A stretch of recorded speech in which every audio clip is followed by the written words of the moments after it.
Hey everyone, this is Retro DM Ray. Hey, I'm back with you for another video on the Shadowdark system. This will probably be my last one since it comes out here really soon. Um, and so it'll start shipping. I don't know exactly when, but it won't be too much longer. Um, and so I thought maybe I would just do this one and kind of put a wrap on this particular section. Other producers have probably done a way better job than I have on these, but I just wanted to do those because I really like the system and to give a chance to show this on the channel, and appreciation for Kelsey Dion for letting me have the opportunity to have it early and take a look at it and do this. So I hope that you're liking this. Again, if you do, give me a thumbs up, to push that like button, give me a sub, share with those that are around. I appreciate that. It's an opportunity for us to welcome folks in from other editions into the OSR community to an extent, and maybe all the way if you can get them to do that. But this is a good halfway point, I believe. And like I say before, it's a really good tinkering system to be able to be a great halfway point, I think, between 5th edition and that style of play and those style of systems over to the OSR. At least it's OSR adjacent, I should say, if you want to use that particular terminology. So last time we talked about crawling. We got into this section related to light sources and vision and crawling rounds and stuff like that. And we particularly need to move on now to movement. And movement in here is kind of generic in terms of you don't have to use a battle map. It's a little bit more theater of mind focused, but of course you can use a battle map without question, because that's also adapted in here too. But this is similar to some other games I play, Forbidden Lands and Dragon Bane as well. Which are that distances are broken into statements of close, near, and far. Now, Forbidden Lands has arm's reach, but they just name them slightly different things and add an extra category. But distances here are broken up into close, which is 5 feet, so that's your 5-foot square if you're using a battle map. Up to 30 feet is near, so that would be 6 squares, obviously, and far would be within sight during an encounter or a scene. Okay. So that's vastly different than the setup on battle maps, but easily adaptable. And then it talks about doing climbing here. And then it talks about taking falling damage. It's standard 1d6 per 10 feet. And then if you want to move through your allies, moving through there is no problem. If you want to move through a square with an enemy, then you just need to pass a strength or dex check to move through that enemy's square. Now, the way I do that, since there are no attacks of opportunity in here per se, is what I do is we do that as a contested roll. And whoever made it by the best total gets to move through. So like, for example, if an enemy is moving past you and they make the check and beat you, then you don't get to attack them or stop their movement either way, depending on how the GM or DM rules that. And if you're trying to move through an enemy square right next to them in that close proximity, then you'd have to pass that opposed check. And if you don't pass that, then they would either get to attack you or shove you, trip you, something of that nature, and otherwise stop your forward momentum. So that's the way that I run that in particular, but the system doesn't call for that. It just calls for a strength or dex check successfully to move through the enemy square, and then you would set the DC for that. Then you have swimming. You can swim at half of your speed, requiring a strength check only in rough water, and you can make a con check each round to hold your breath. And on a failure, take a d6 damage around until you exit the hazard. And then this is a regroup section. What this is so if you want to regroup, any PCs that are within eyeshot or earshot of each other can move freely. They may immediately move within near range of each other, which is that up to 30 feet. And then initiative continues as normal. So this is during that crawling round. You all can let's group up and then go back out to it from there. You see that type of action in some newer action movies, those types of things. And then of course conditions. Some effects do impose conditions: blindness, deafness, those types of things. Being held, such as being entangled in a spider web. And that would give you either a disadvantage, or if you were doing that to someone, then your ally would get an advantage against them, for example. Or if they were blinded, then they'd take disadvantage on checks, and you'd probably get advantage on checks against them, depending on what that blinding condition comes from. Okay. Then while you're crawling, these are just an example here on the bottom, page 85 here, you can see on your screen of different actions you can do that you can take on your turn. Okay, I love that the first one is a throwback to the very first edition Player's Handbook, right? Prying a gem from a statue. It's fantastic. It just brings to mind that demon idol statue and that guy up there trying to pry that big giant ruby out of its eye. I just think that's really, really cool. Other things you can do in a round listed there on the page for you. Then you have the section here on resting. Okay, you can rest to recover your wounds. To rest, you must consume a ration and sleep for 8 hours. Now, I consider a ration is 1 food and 1 water. And of course, a certain amount of rations, as we saw in the previous video, takes up a certain amount of lines on your inventory sheet for your gear. Okay, so that's important. I think it's important to have a little bit of encumbrance related bookkeeping going on. I think that's old school. I think that gives a feel and a vibe where you are not like totally Superman, right? You don't need to eat, you don't need to drink, and you don't ever take any damage, so you don't ever really die. And this game is not that to that extent. You need light all the time, so you also need rations, and you also need sleep. And of course, like in 5th edition, you can break up that sleep with very light routine tasks, like taking a turn on watch, as long as you're not, encountering anything during that watch cycle. Each stressful interruption of rest, including combat, you need to make a DC 12 con check, and on a failure, you consume a ration, but you gain no benefit from the rest at that point. If you successfully rest, you gain all your lost hit points, and you recover any attribute or stat damage that was permanent, or that was not permanent. Additionally, some talent spells or items regain their ability to be used after a successful rest. Sorry.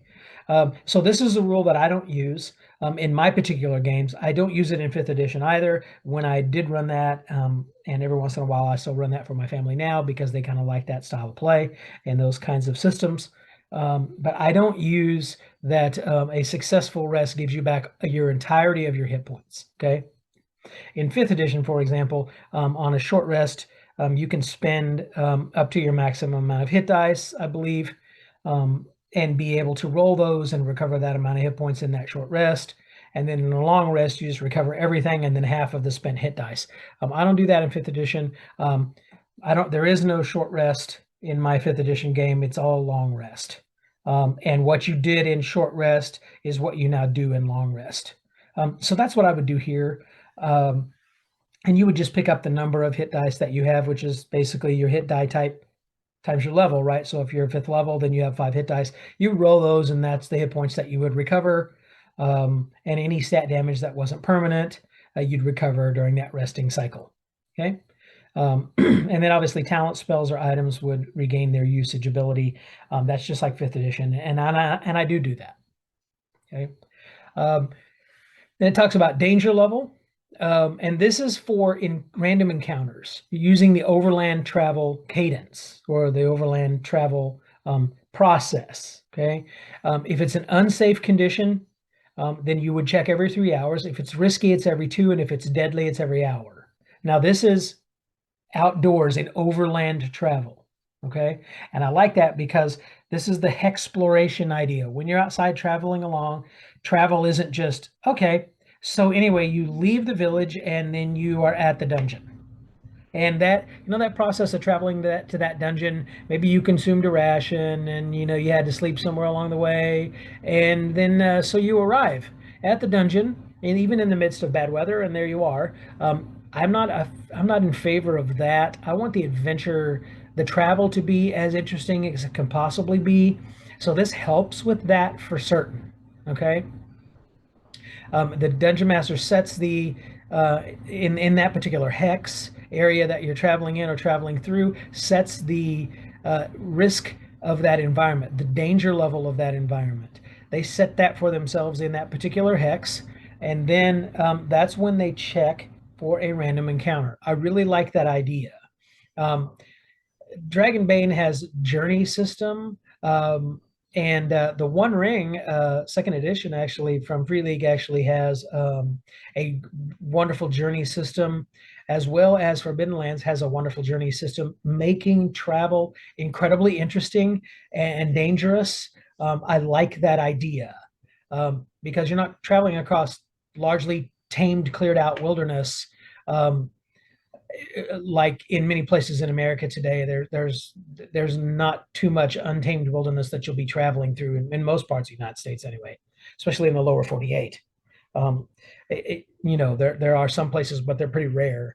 But all in all, you're not going to be traveling around in completely untamed wilderness like your characters likely will do in adventuring. Okay, so I like this idea. And then we talk about the campfire. So you're going to need a light source when you're resting because, darkness brings death, right? You can combine 3 torches and turn that into a campfire. Lasts 8 hours as long as one character is near it. And it casts light out to a near distance. Again, that out to that 30-foot range roughly. Okay. And that character remaining near it is stoking the fire, adding some wood and stuff to it, right? Then we talk about stealth and surprise. Characters who are hiding or sneaking have to make a dex check to go undetected with any creature within eyesight or earshot. The GM is going to determine the frequency and the difficulty of the check, again, based on that previous environment, right? Depending on if you're outside or inside. Okay, and this is a secret check. I'd highly recommend it. You don't have to do it in your games, but I'd highly recommend that hiding and sneaking always be a secret thing in your games anyway. I know characters love to roll dice. When I'm a player, I love to roll dice too. And I shouldn't say characters, I should say players. When players play, they want to roll dice. I understand that. And they know what their skill is, but I think they wouldn't know if they're being stealthy enough, or they wouldn't know if they're being hidden enough to not be seen. They would only know that when something does or doesn't see or hear them, right? Creatures can't hide while other creatures are able to see them, even at a casual glance. It might also be impossible to hide if there's nowhere for a creature to stay out of sight. Again, if this is darkness and you have a darkness adapted creature, then it's going to severely limit your ability to hide, right? Detecting a hiding or sneaking creature requires a searcher to actively look or listen. Looking in the right place automatically reveals a hidden creature. Otherwise, you must succeed on a wisdom check to perceive a hiding or sneaking creature. This is another thing that I really like because 5th edition, I think, suffers badly in some cases by some people who run it. Not particularly anyone that I know, but just the fact that you have perception, so you're going to ask for rolling a perception check to see things constantly. Whereas in old school, you're going to be listening to the description of the dungeon master, and then you're going to be asking some questions about that description for clarification purposes and for you to decide what you are going to describe back to the dungeon master to be able to tell him or her where you're looking and what you're doing and how you're doing it, so that they might then tell you what you find or cause you to have to, should it really matter, roll a wisdom check. Okay, I think that's incredibly important in this style of game and in this style of play. Otherwise, it tends to take on the board game skill rolling only kind of game play. If you like that, that's cool. But I don't think this game is written for that, or not exactly anyway. And we talk about surprise. If you begin your turn undetected, you have the advantage of surprise. If combat hasn't started yet, those will surprise take 1 full turn before the combat initiative roll. Creature has advantage on attack rolls against surprise targets. Attacking from hiding gives away the attacker's position afterward unless the GM determines otherwise. So you get a full round and you get advantage. Super cool. Downside is the enemies could do the same. So you're going to determine surprise first. Then you're going to do your combat initiative roll, which is just like in 5th edition. It's a dex check, right? Then the highest goes first. Go around the table from there, clockwise from that person. like we said before, and then you're going to take an action, and you can move up to near on your turn, split up the movement however you want to. And you can't move near again if you've already, you can move near again if you don't take another action, so a double move. You can do a melee attack. Show us, you see it on the screen. It's a d20 plus strength mod plus any talent bonus equal to or greater than the AC. This is just like 5th edition, the same with the ranged attack.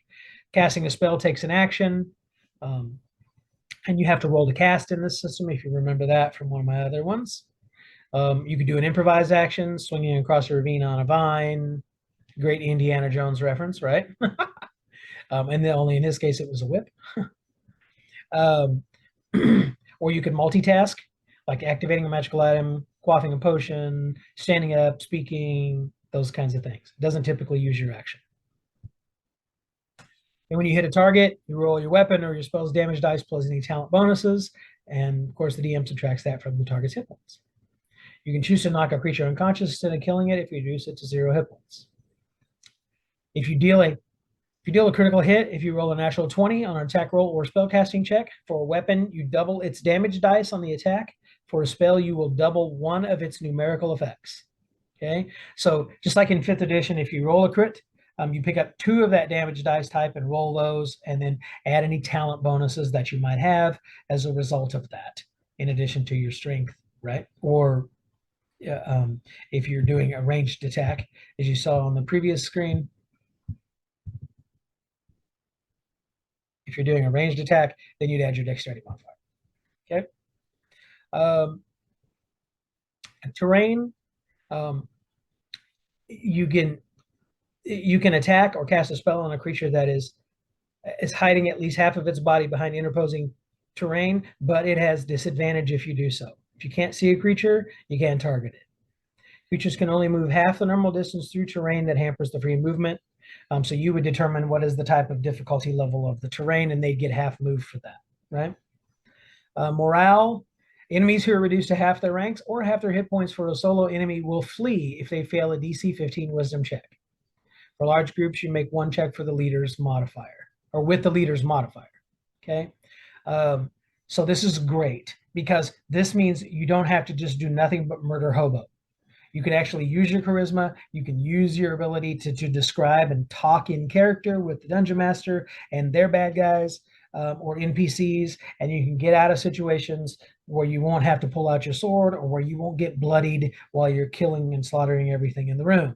Again, if that's your way of gameplay, that's cool. That feels a little board gamey to me. Feels a little video gamey to me, so we don't like to do that all the time. So morale is important in that equation. I would also add in BX reaction modifiers for creatures when you first encounter them to see what their particular reaction will be when you first show up.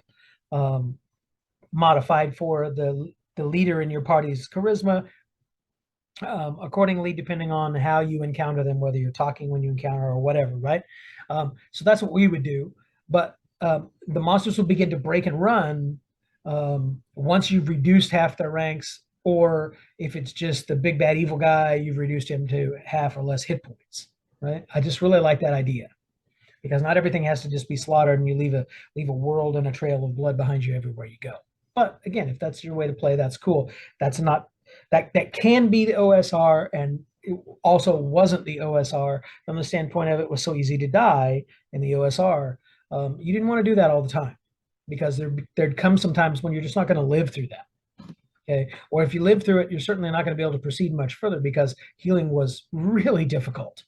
1, maybe 2 points overnight was about all you got back in the old days of the OSR. Okay, here's character death. All right, when you go to 0 hit points, you fall unconscious and you're dying. Character who goes above 0 hit points wakes up and is no longer dying. Okay, a dying character rolls 1d4 plus their con modifier, minimum 1 total on their turn. They die in that many rounds unless healed or stabilized.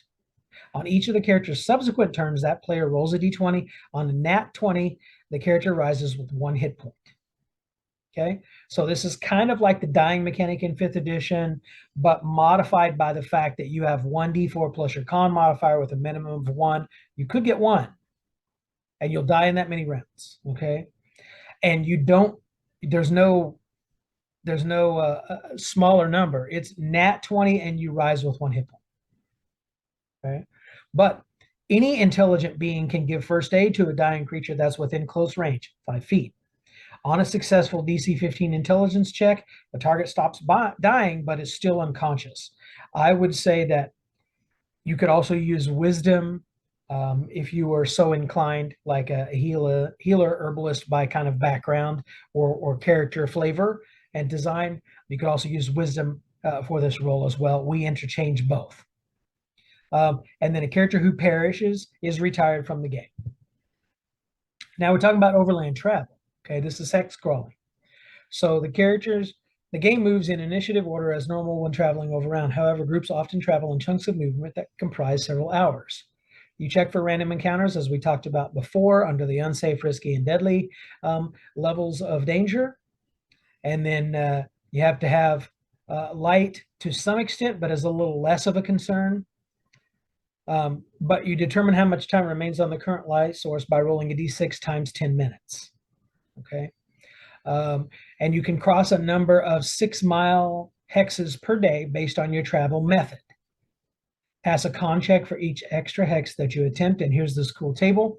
Really simple. So if you walk, you get 2 hexes a day. That's about 12 miles. Mounted, you can do 24 miles. Sailing, you can do 48 miles. And if it's difficult terrain, it's half of that. If it's arduous terrain, it's 1. So like, you know, some really, really difficult, thick and grimy mangrove swamps. You might not be going very far through those particular areas, okay? Especially if they're soft underneath the surface as well. It'd be really difficult to pass them. PCs in unfamiliar territory must have their navigator make a DC 12 intelligence check upon exiting a hex, and on a failure, they will move into a random adjacent hex. So this is the getting lost mechanic. It's a big deal, okay? Which is why I would suggest that when you do outdoor movement like this, you just give the players 1 hex at a time, okay? You can do that with little map tiles. You can make little hexes, cut them out on cardstock. However you want to do that. You can take a map, print it out in color. That's already a hex map, and then cut out the little hexes, and then label them on the back as you go along and just place them out on the table, and the characters are traveling through those hexes, however you want to do it. But I think that's kind of a neat idea. And then it tells you can go 3 days without water and 3 weeks without food. And after that, you take a d8 damage per day that can't be healed until you eat or drink. Between adventures, you have downtime. This is a Conan the Barbarian, Robert E. Howard style system. So, excuse me. When you level up, you can actually spend your coinage and convert it into experience points and other benefits. Okay, you're carousing, you're partying, you're living it up in the town, you're gambling, you're hanging out. Okay, you're the whole entire town celebrating with the adventurers that came back to the community and really had this massive party, right? That's Conan the Barbarian coming back, and everybody's laying around and drinking it up and partying it up, kind of an idea in that particular Hyperborea world, right? And in that movie. And so you're spending that crazy amounts of coin, and consequently you're getting some effect out of it. Okay. It talks about if you want to play out a gambling scene, there's actually a gambling system that's in here. It's called Wizards and Thieves. It's an actual game that she added into here. It's really kind of cool. That's on page 94. You'll see it here in just a minute. And then here in just a second, we'll see the details about this idea of carousing in relation to XP, because you'll get XP for that. Okay. And then learning a new skill, you can do that during downtime. You have to have a teacher or an instructor willing to teach you. You can't typically learn another class's or ancestry's unique talents, but you can learn auxiliary skills. They might include a new language or how to ride a sandworm using a harness, for example. There's a Dune reference, right? Learning enables you to do new actions or gives you advantage on certain checks. Okay? And you're going to work with the DM to determine what you can try to learn. Then you're going to make an extreme DC 18 intelligence check, and if you succeed, you learn the new skill. And if you fail, you can try again on your next downtime activity, this time lowering the difficulty of the intelligence check by 1 step. Okay. So here's carousing. There's an entire table I love it. Okay. So to carouse, you pitch in for the cost of the event, and there's the cost on the table on the left. Then each participant rolls 1d8 plus the event's bonus to determine their outcome. Okay. Each character gains the XP noted for their result, along with any other ill or positive effects. Okay. If the group decides to play out the individual results of an individual roll, the entire carousing group is usually present for the event. So 30 gold pieces, that's a worthy night of drinking and festivity. You'll get no bonus on that roll. Whereas if you spend it 1,800 gold, you'll have 2 legendary weeks of drinking and debauchery, widespread enough to take over a whole city. It attracts countless celebrants, including famous nobles and bards, and the streets run red with wine. And you get a +6 bonus on the D8. So D8 +6. Now, you're going to roll this D8 over here on this chart, okay? So you've spent your money here on this chart for the event. That's determined then what your bonus is on your D8 for the next table. You roll a D8 and then roll on this chart. So you wake up bleary in your bed in the morning after that carousing, and you gain 2 experience points. Super cool, right? That's cool if you're first level and you're going to second level, because how many experience points do you need to go to second level? 2 times your current level. So that's 2. Okay, so you get a level. Or 14 plus, you wake up deep inside the local ruler's stronghold, holding one of their priceless family heirlooms. Footsteps approach. You gain 6 experience points and a 90 to 100 item from your treasure table if you escape. I really love that. Again, this is like right out of Conan, right? Like number 13, you pulled off an ill-advised heist inside a feared sorcerer's tower. That's right, directly out of the idea of Robert Howard Conan, right? Okay, Wizards and Thieves. This is the game that she created. I won't go through that right now, but it's pretty neat as to how to play that. It gives you an example of play here. Then you got this cool artwork right here. Again, I mean, just look at that dwarf, man. He's really determined to get to the bottom of that mug, right? I really, really like that. And we don't know about this hooded figure here, but if you look at the nails on the hands, there's something interesting about them for certain. Okay, this is the Game Master section. Okay, so the only rule is that you make the rules. What's written in this book is a guide, not a constraint, and none of it takes precedence over your judgment. If something doesn't work at your table, change it or throw it out and don't look back. The pact. You and your players are gaming together to have fun, prop each other up, and strengthen bonds. This is the pact. The pact is often unspoken and unseen, but it is always felt. It's based on goodwill, respect, and fellowship. Its enemies are selfishness, antagonism, and arrogance. Decisions made to defend the pact are always good ones. Okay, so here's the thing. The Game Master is the world spinner, the all-wise, the ventriloquist. You are the deadly pit trap and the assassin in the night. You are the storm, the army, and the gods. You hold ultimate power.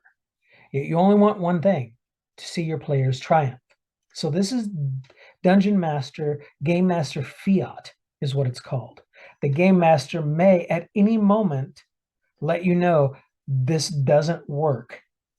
Even though you could look in the book and say it does, the Game Master, the Dungeon Master says this does not function. That doesn't work.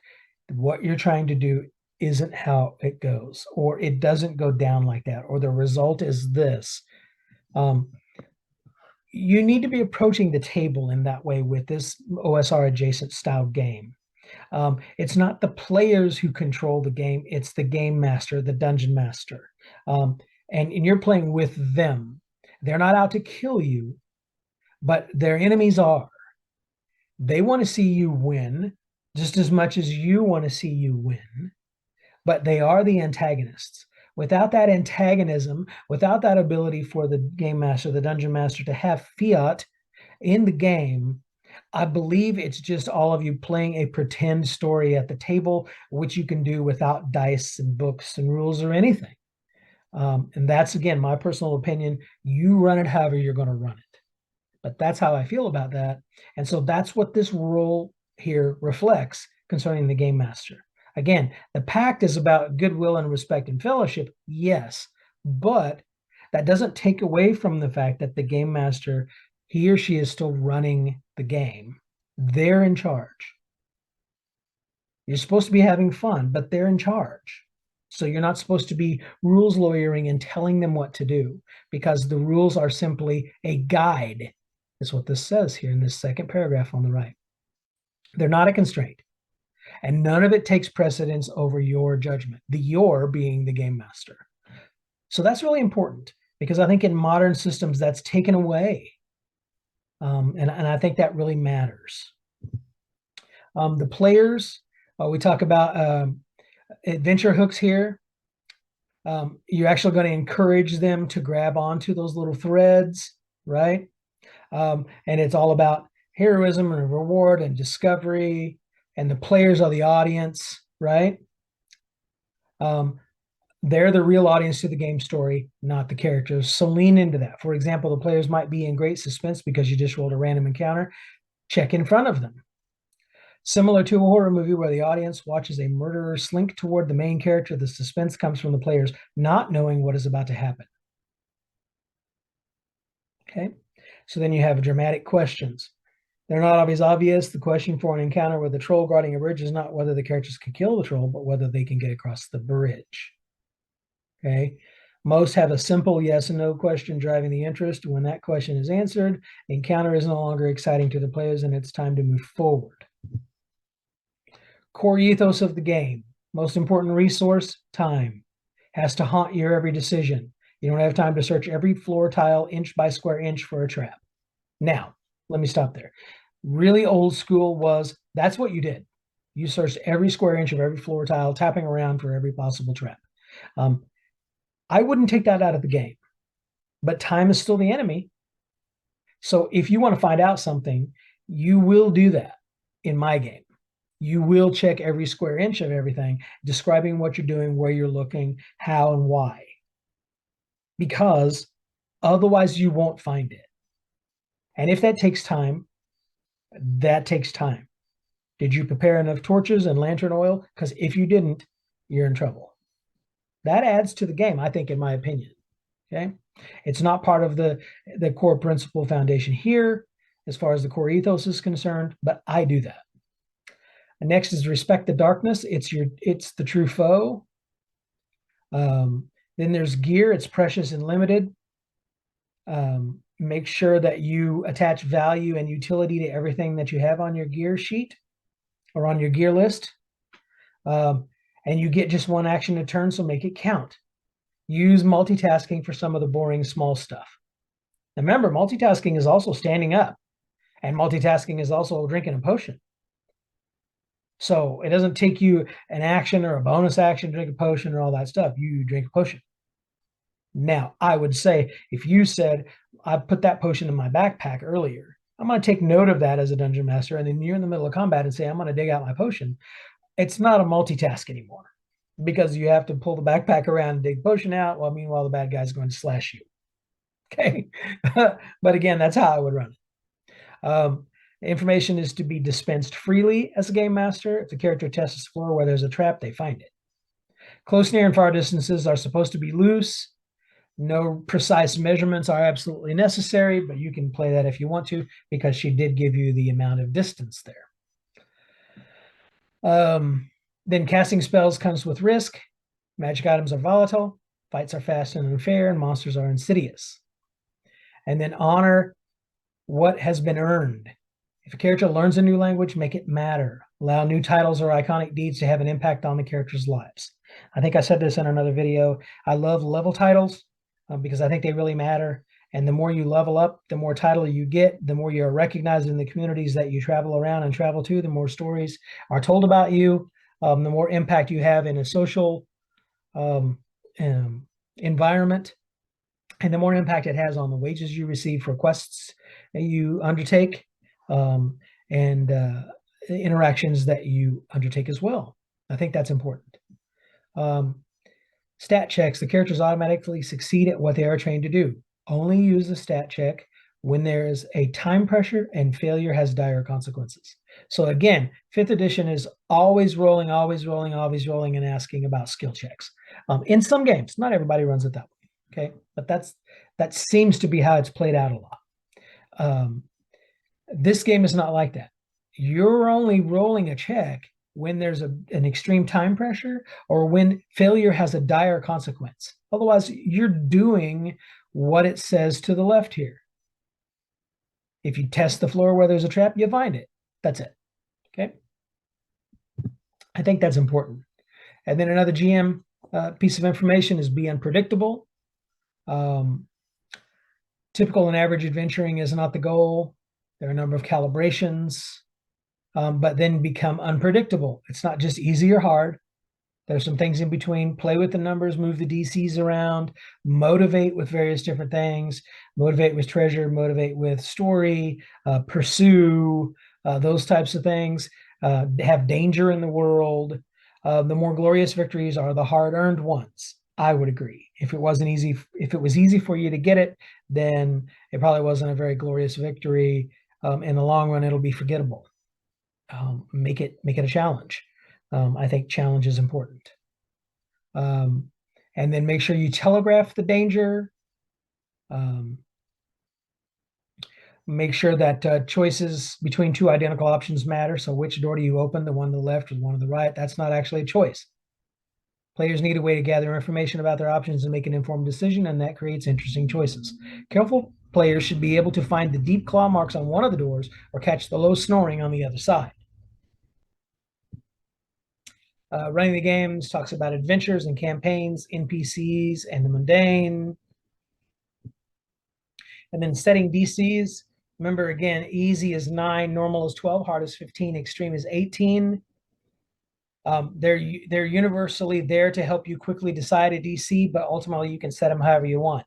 If you have the 5th edition Dungeon Master screen, you can just whip that out and set your DCs right there. Or if you play Pathfinder 2nd edition, just pull the DCs off of there, adjust them for the fact that that system's DCs are different than old school and 5th edition, but still, grab you a DC chart or make one of your own, and if you need to quickly do that. Otherwise, just grab a number and start playing, and as you play, you'll develop your style of setting DCs pretty quickly. Make sure you have a challenge variety. Now, character skill versus player skill. There's another video on my channel, at least one, if not two, about this very idea. Characters aren't the only ones who level up. Players also gain experience. For example, players will learn where to look for secret doors and what the tells are. As they go on more adventures, they become better at gameplay. Encourage this by giving players the opportunity to make decisions that rely on their creativity and their wits, not on their dice rolls or stat bonuses. You're not playing your sheet, you're playing your character in character. What would you do if you were that person in that situation? Okay, that's this game. Not what can I look down at my sheet at and quickly rattle off and ask to do. Okay, I think that's very important about this. Rules versus ruling. If there was a rule for every situation, would be living inside the rulebook instead of the game world. Absolutely. And those are called rules lawyering. Okay. Again, if that's your thing or if that's who you are, cool. If you like to play like that and others play with you, great, no problem. But as the GM, you have infinite power with only a handful of rules. Stat checks and the standard DCs can resolve any action. You need nothing more.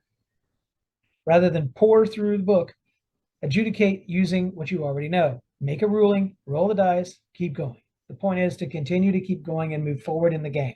Let's not stop and flip back through the book and try to figure something out. Save that for when it's downtime between the session and it's something that really matters. Don't nitpick and argue over things like that. Just play and have fun with the game. Loosey-goosey, okay? Now, this takes a game master or a dungeon master, him or her, it takes them some time to get to learn this if they haven't done it, okay? So give leniency here, some of you players that have been playing longer, to let them kind of figure that out for themselves if you're part of their game, to utilize and develop those particular skills, okay? But then after a while, they ought to be free-flowing with that, and you just hand them over complete trust and just play and have fun. That's the point here. Then the dungeon master is not the enemy. The enemies are the enemy. So there's random encounters. Doesn't have to mean that you have to stay in the encounter. You can always run away or negotiate through it. Again, light timers are an important thing. Resource management is an important thing. The temptation of treasure and XP is what's going to pull you deeper into the dungeon. Character death's going to happen, especially among zero level adventurers. Yeah, no doubt. If you ever played DCC and played those funnels, man, they drop like flies, and it's fun. The dice can be fickle. Crawlers get into more trouble than they can handle in the Shadowdark. When a character dies due to their player's choice and it makes sense, it's just a death. Big deal. The game isn't over. You just make a new character. If there's uncertainty, did you remember to add your con modifier to your death timer? You clarify that, and then you let the fate stand. Because a game world without death is one without risk or tension. I would agree. Modern systems tend to feel super heroic, in my personal opinion. Death is not a thing. So that risk and tension loss is a big deal. If it's not for you in your games, cool. But I think without that death hovering over you all of the time, the game loses a lot. It really does. And that's not this game. Now, this game does have, if you sleep overnight for 8 hours, you wake up and you're fully healed. So there is to some extent built into the core of this game that death is not as much a thing. So this seems a little bit superfluous as far as the statement is concerned. But I just take that out of there and change it myself. And so then this statement really matters. You got to set the tone in your world. You want to certainly have a session 0. That's just simply talking about a little bit of backstory and setting the stage for everything. Maybe taking an opportunity to go through some rules a little bit, clarify some things, and then sit down and get going, right? Then here's some mishaps. The main source, of course, is the light duration. Okay, you can't just let light be set it and forget it as a game master, as a dungeon master. So you want to attack the light source. You want to put the torches and the lanterns in some sort of peril. Okay, this is a light mishap table on your right. You're going to roll a d6. You might have the enemy try to extinguish it. You might have a random encounter cause it to have a problem, right? Or an environmental hazard. You might have another spellcaster to target your light spell with a dispel magic, or maybe neutralize your flame. Okay, like I said, the environmental effects that might be here, or you might have dropped it for some reason or another. Maybe you fumbled around when you were attacking. Roll that nat 1, right? So you've got dud, fire, air, water, earth, and spark. Okay, I really like this little mishap table. This just determines what might happen to your light, because again, light is extremely precious in this game, just like rations. Then you have different modes of gameplay. You can kind of take a quick look at these yourself. I won't go into these because I kind of mix and match all of these together myself when I run my own games. Then this talks about random encounters. Now, this is now in a dungeon, in a non-outside environmental, or in other words, a non-overland travel. So this is not hex crawling or random encounters. Those were in hours. These are dungeon crawl. These is crawling random encounters. Okay, so this is that time pressure you got to keep up on the players here. So now if it's unsafe, it's every 3 rounds. If it's risky, it's every 2. And if it's deadly, it's every round. Whew. What is the level of the dungeon that they're traveling in, or the level of that dungeon that they're traveling in? What's its risk factor that you set it at? What's its danger level? Because every round, wow, man, that's going to be some rough stuff, right? You're going to roll a d6. Again, on a result of a 1, you're going to have 1. Okay? And then as soon as you do that, as soon as you have a random encounter, and you roll that 1 on that d6, you immediately want to roll another d6 on this distance table to determine where's the encounter at, right? Because that matters. They didn't just teleport in. Well, maybe they could, but normally they don't just pop up right in front of you, like spawning like out of an old Gauntlet arcade game, right? They have to close a distance. Maybe it is right beside you. Maybe they stepped around a corner. Maybe it is that they teleported in from some magical effect of some sort that was going on in that room or in that hallway. But the more likelihood is that they're at least 30 up to 30 feet away and possibly within sight distance, right? Which again, if you're in a dungeon, probably not going to see that, because unless they're flaming or glowing with some magical energy or fairy fire or something like that, perhaps your torch isn't going to reach that far, right? And then you want to roll here on this table too for the activity. Like, what was the creature doing when you made the encounter? Because that's important too, because that involves reaction. If you encounter them and they're socializing and playing is different than if you encounter them and they're sleeping, different than you encounter them if you're guarding, right? So what's their reaction when you encounter them? So this is I mentioned before you could do BX encounter checks or reaction checks. This is the reaction check mechanic in Shadowdark. So as soon as you encounter a random creature, you're going to roll their attitude. If it wasn't already clear, right? If the characters immediately interact with the creatures to influence their attitude, one of the interacting characters may add their charisma modifier to the reaction check. The interacting characters reveal their presence and position to the creatures. Okay, some vicious creatures such as undead are always hostile. So then you're going to roll 2d6 and add the charisma modifier. Okay, once you do that, you're going to get 0 to 6. Are they hostile? 7 to 8, suspicious, neutral, curious, or maybe even friendly? Okay. And then there's a 50-50 chance of a randomly encountered creature to have no treasure. So 50% of the time, they won't have anything on them that's of any value for treasure purposes. Then you have a list of traps here. Again, really cool. And if you're going to disable the trap, okay, thieves and characters who are trained in tinkering can describe how they would disable or circumvent the trap. Description, which means on the Game Master, you must have a trap design that has a description such that they could describe how they circumvent or disable it. I think that's a really cool idea, right? Create unique and innovative traps that you can see here on the table that then you describe in such a way once they find it. Now, how do they find it? Over on the left, you search a specific area or an object for a trap, you automatically find it. So they pick where they're going to search. They tell you how they're searching, and if they have the light source to search with, if that's important, and then they just find the trap. Okay, I think that's really cool. But as far as disabling it is concerned, you better have a thief, or you better have a character whose background lends itself specifically to some kind of tinkering skill, right? So I like this chart here at the bottom of the screen that talks about the traps. Then you have hazards. Maybe it restricts your movement. Maybe it causes some sort of damage or weakness, or you can combine these together. Okay.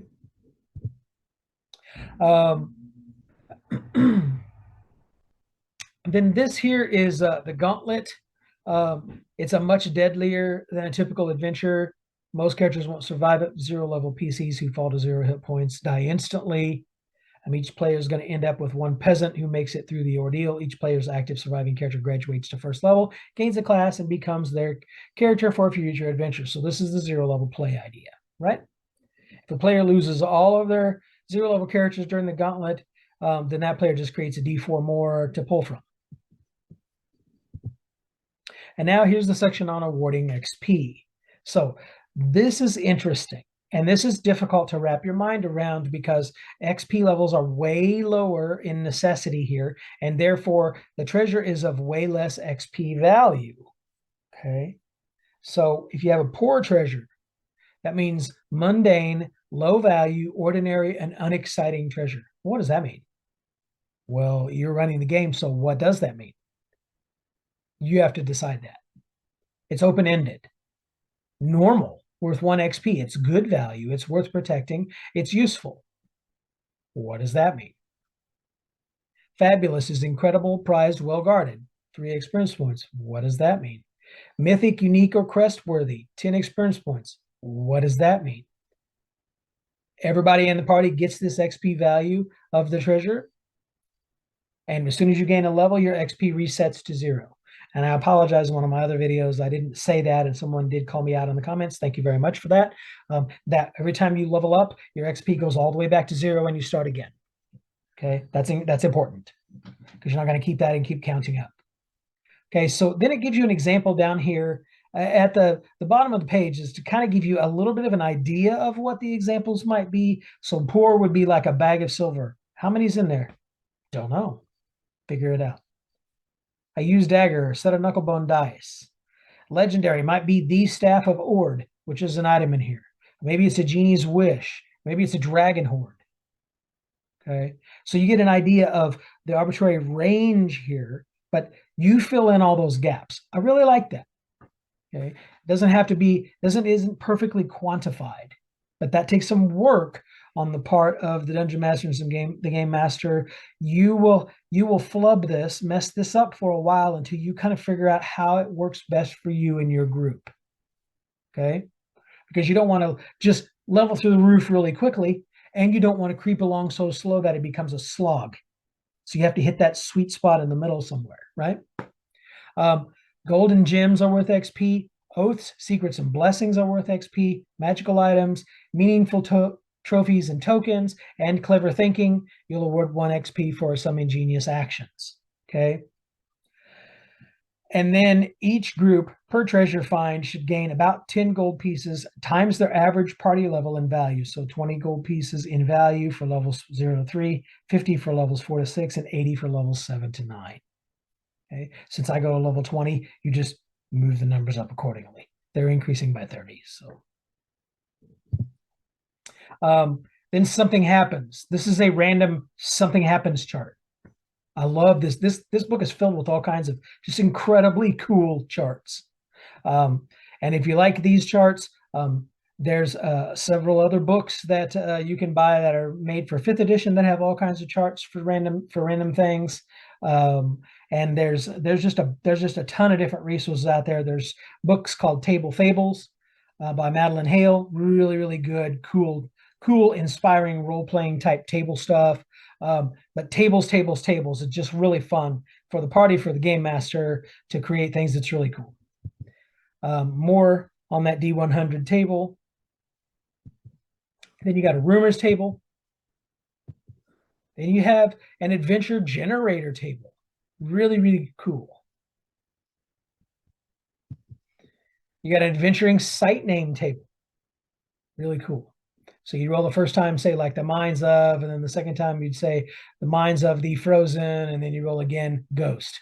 So you'd say the Mines of the Frozen Ghost, and that's what you rolled randomly, right, on that D20. Then you have random NPCs, ancestry, age, alignment, wealth, down and dirty, quick and easy way to generate a bunch of NPCs, people in town you run into. There are different qualities about them. There are different occupations. Then you have rival crawlers. That would be the NPC antagonists, other adventurers that are against you, looking around, or bandits, or those types of things that might be out and about, right? Then you come up with names for your party. Like maybe all of you are like the Iron Delvers.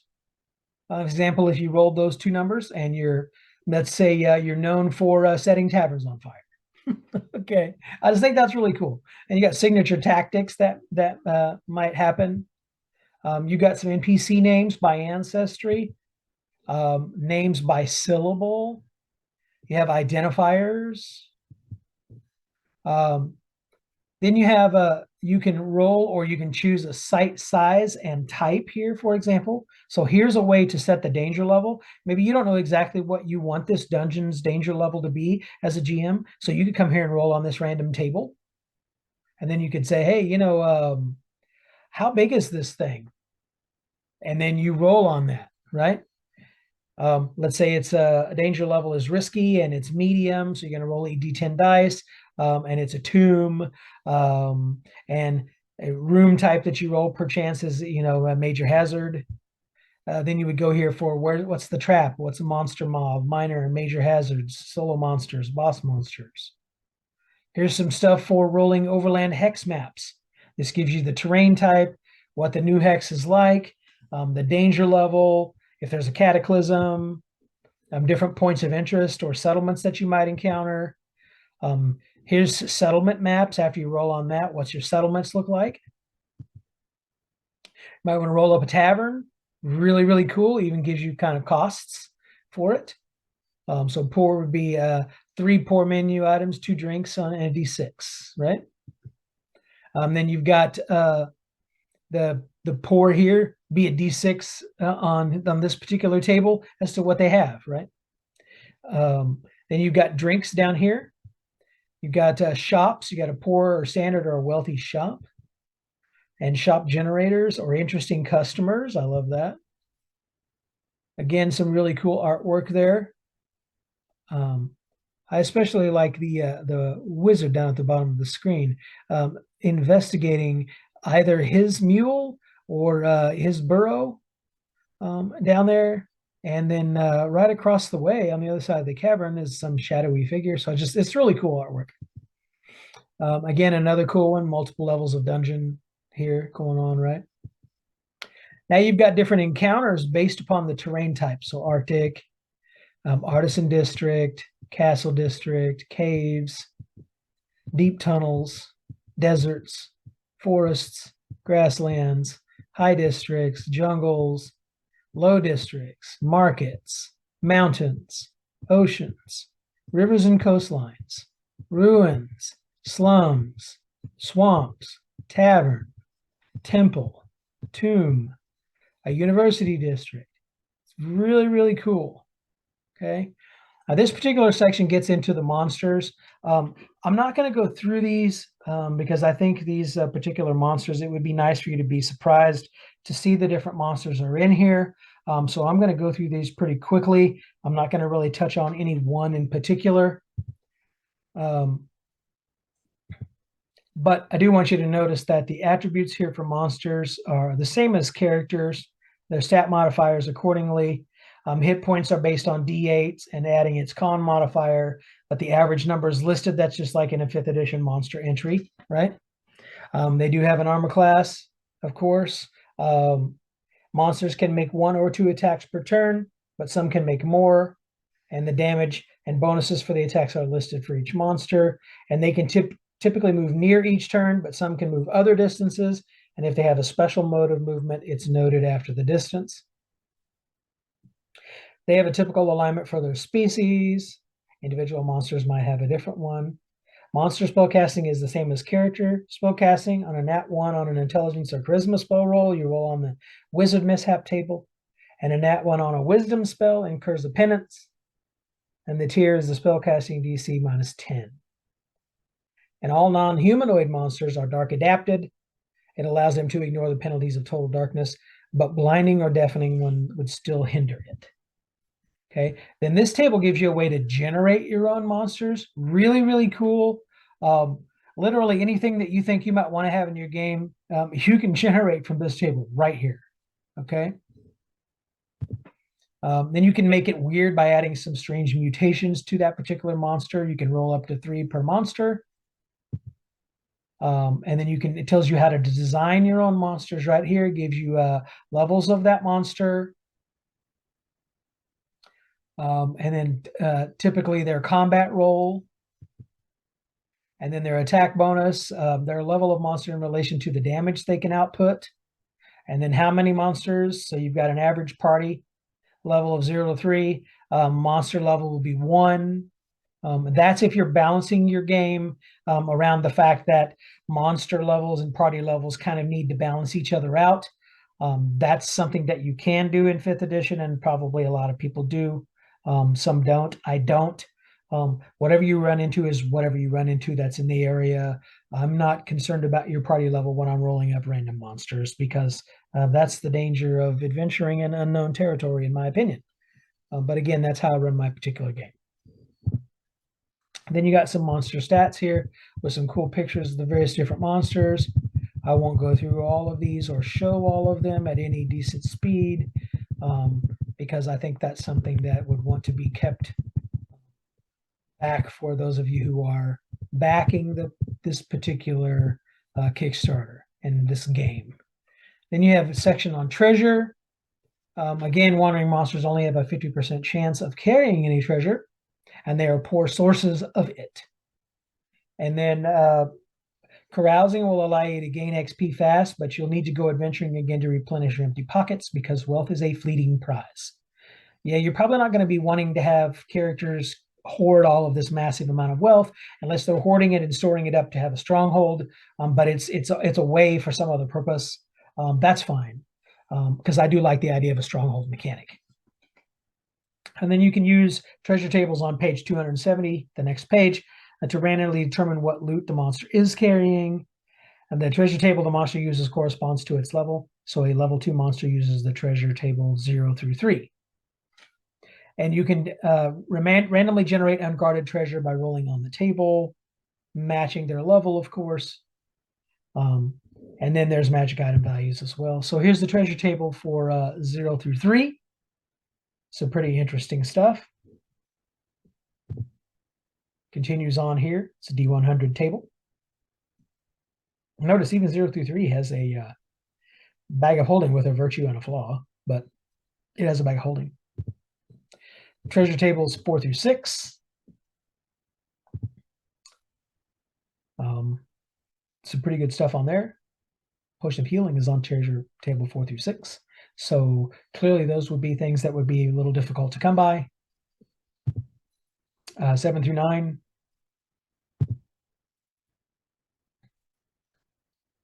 +3 magic weapon ability is be 100 on this table. You'd have a benefit and a virtue, be worth 900 GP. That's a lot of money in this system. Treasure table 10, again D100 table. 100 natural roll would be the Mighty Staff of Ord, which is pretty cool in this game. And then a potion of healing that heals 4d10 damage. They're at 72 to 73. So potions of healing in here have various amounts of effect, similar to 5th edition. You have some mundane items. Of course, you also have gemstones here.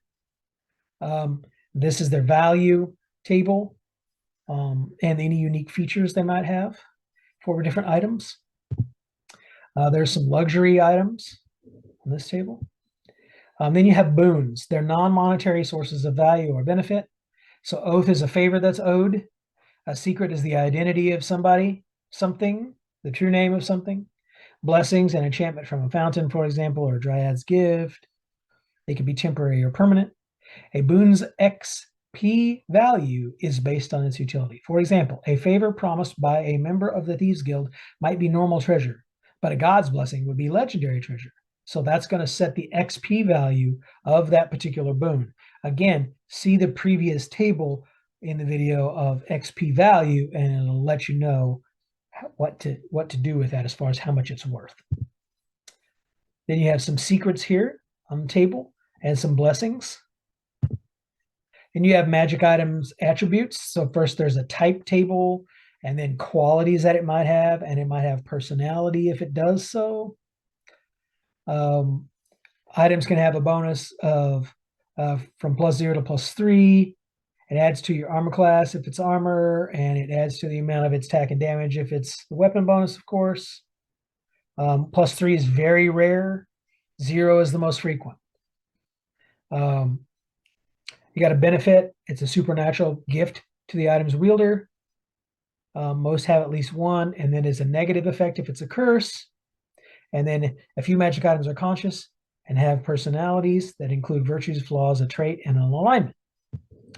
Magic items with personalities can communicate telepathically with their wielders. Boy, was that fun back in the old school days. Then you have an idea generator, which is, again, really cool. So like Memnon's Tome of the Blood. So that'd be a great magic item idea there, for example. And you have consumables. And what it says really simply is you can drink an entire potion or use it. You must do so to gain its effects. Armor types and features. Armor benefits and curses. Then you have potions. And what happens when you mix potions together? That's the missability table from the old first edition DMG, for example. So this is the idea of that here, again, paying homage to that. Potion benefits, potion curses. You have some scrolls and some wands. Different tier levels. You have utility type items and the features and the benefits and curses. You have weapon types, bonuses and features, benefits and curses. You have item personality for the virtues and the item flaws table and a personality trait. Then you can design your own magical items. You determine the power level, the gear slots, but it does say dark vision or light. We need to use extreme caution with effects that obviate the need for torches or the light spell. Such effects remove the time pressure and resource management of tightly limited light sources. Magical items should not glow indefinitely, provide an unlimited way to see in the dark. Yeah, so there were times when Sting, for example, from Bilbo, would have the glow when the orcs or goblins were around. And sometimes it was pretty bright. Sometimes it was very dull. I would say in this particular game, I would adjudicate that that very, very dull glow would be so faint as to maybe illuminate only 5 feet around you. So in this first section of squares, that close range, just to keep light being a major factor. Okay, I think that's important because the darkness brings death idea of this game is incredibly significant. It's really important. Shadow Dark for a reason. So don't just give this out willy-nilly. Otherwise, I wouldn't have anything glow at all. And Sting was a very, very rare, powerful item. So even though it was small, it was a very rare, powerful elven item. I would argue maybe even an artifact in that regard. And especially in this system, it would have been. And so that you might be able to do that with, but still, it's not going to glow very brightly because you're going to ruin the game if you do that, the tension of that. Again, really cool picture right here. They're lowering that thief down, right? He's really interested in getting to that treasure like that. I just think that looks cool. Magical items. This is a list, so I won't stop on every single one of these. Some of these are really cool. Again, I won't cover every single one of these. Then you have the character sheet here. I love how this character sheet is just really, really quick and dirty. It's real easy. There's no fluff here because there's no need for any of that in this system. It's a rules light, easy OSR adjacent style system. If you've ever seen a BX character sheet, there's nothing to it. If you've ever seen a BECME character sheet, there's nothing to it. This is exactly the same idea. There's nothing to it. If you want to have room for some other stuff, print these out like they are here in black and white, and then just turn it over on the other side and you take notes like crazy. Okay. And then, of course, you have the community where it talks about the Discord link here, which I think is neat. She's always available on her YouTube channel, and on the Discord she's active, as well as active via email. If you go to her Arcane Library page, really cool. Communicate with her there. She's very willing to reach out and talk with all of her fans. And I want to congratulate her and all those who've created for Shadowdark on the passing of the $1 million mark for this Kickstarter. So if you haven't got to be a part of it, you need to do that very quickly. I think it's great. Here's the credits, the licensing, and then this is back of the book gives you some random encounter tables and some character stat adjustment language tables, some XP for treasure, NPCs, and then the back of the book. So I hope that this has been a great experience for you to go through Shadowdark with me. Hope you've enjoyed these videos, and I hope you're looking forward to this as much as I am and getting this product shipped out. I'm really excited for it, and if you get a chance to play, put some stuff in the comments about how your play went, or do your own channel and send me a link and let me know, and I'll watch some of your plays. Again, always only family friendly, so I won't be going to any of those types of channels, but more than welcome to put anything in the comments about these. I appreciate you watching them. Thanks for the likes, the shares, and the subs. The more people I can get on my channel, the more opportunity I have to break that magical 1,000 barrier, which I am pushing really hard to do, so that I can get some better equipment to do these videos with. So thank you guys again very much. Hope you enjoyed this. As I always say, take care, God bless, prosper, and good gaming. Later.